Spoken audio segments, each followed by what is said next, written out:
Hi crew, thank you so much for joining and thank you so much for your interest.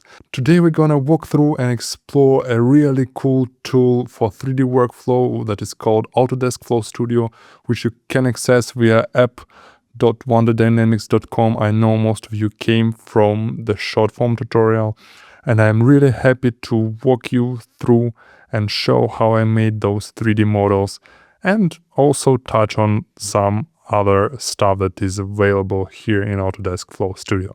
First of all, if we want to access image to 3D or text to 3D, we need to go to Wonder Tools. This is the tab that has 5 different dedicated sections to each kind of workflow. They have text to image, image to 3D, text to 3D, camera track, and clean plate. We will touch more on image to 3D and text to 3D in this video, but I will also cover camera tracker and clean plate, as well as mention text to image just a tiny bit as well. So if you want to create a 3D model just from your image, it's so easy to do with Autodesk Flow Studio. It's just literally take the photo of any object and drop it into this box. So I specifically took a photo of the mic just right now before recording that tutorial.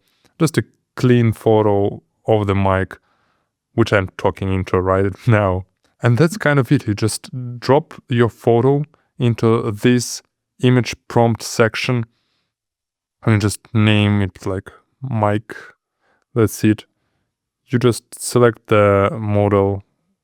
You can select the native 3D generative model for high quality from Microsoft or like Flow Studio. Flow Studio worked for me really well before, and press generate mesh. That's it, everything you have to do for it. Let's also do one more try with trellis model just to see the comparison. Just press generate mesh and that's it. So all you have to do is just to wait 1-2 minutes for the mesh to be generated and then select the mesh that you really like. I like this one. So you choose any one that you like and you can select the polycount model, the topology, and we only have one model for creating the texture. Me not being a 3D guy, I just go with the default settings and just press generate, and the wait is just about 3 minutes afterwards to get a nice full textured model. This is the version from the Microsoft model. I will just go with this one and just press generate and see what it will do as well. The other option to generate that kind of mic as well is to do text to 3D, or if it's the object that you don't really have and you don't have even any photos of it that you can download online, you just can use text to 3D and invent your own one. What I will do here, I will just try to recreate in my words the mic that I've took a photo as well. I will go with something like minimalistic USB studio microphone with cylindrical, for example, body. And we have some black foam windscreen, and a a geometric, like outer grill pattern. Clean, modern design. And just press generate with a text to 3D like that. Meanwhile, we had our image to 3D generated, and we can have a look here how the model looks pretty well if you're not doing like a real close-up of it. And this is just from one photo. The Microsoft version looks really clean. Yeah, looks really nice. Yeah, this one is really good. I like it. Even this metal part looks really consistent. You have options to retexturize or remesh. Also, if you're creating a character and you're using the Autodesk model, you can use the rigging for it. As I already mentioned, I'm not a 3D guy, but for me, it really helps to make some 3D models. So you can press retexturize and have some controls over the gloss of the texture, kind of a bit of different options. And then you can remesh, and anytime if you want to make another mesh, make it look different. Then for the Microsoft model, you just have an option to retexturize. Then you can download in 4 formats.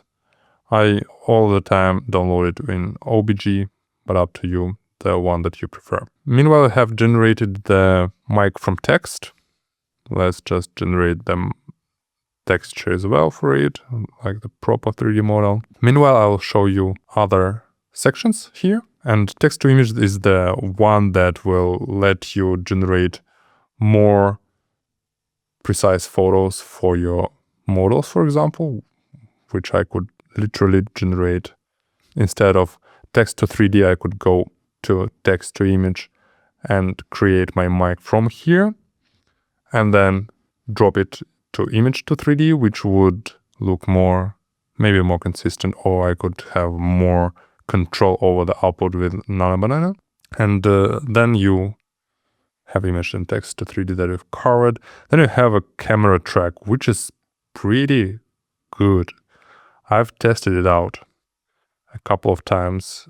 So on the shots that I specifically shot to be really, really hard.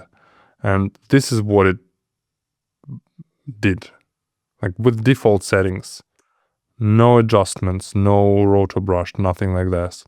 I tried another tool and then Solve just failed. This is literally the results. The shots were crazy hard to track, really crazy hard to track, and Autodesk 3D Camera Tracker did really good job. So it wasn't perfect as the shots were like shaky, so shaky, really hard to track.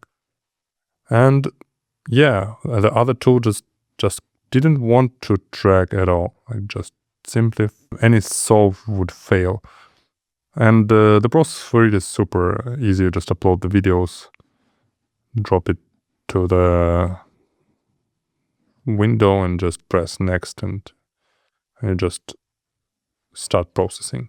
And then you have clean plate, which is essentially the way to remove your object from the video. Let's go and see how text to 3D worked out eventually. We are really close, 97%. Yeah, it worked like this, so this is the result. Hope this walkthrough was helpful and you now have some understanding of how Autodesk Flow Studio works and what features it has. It's a really nice tool to know about and to use for your projects. And see you on the next one.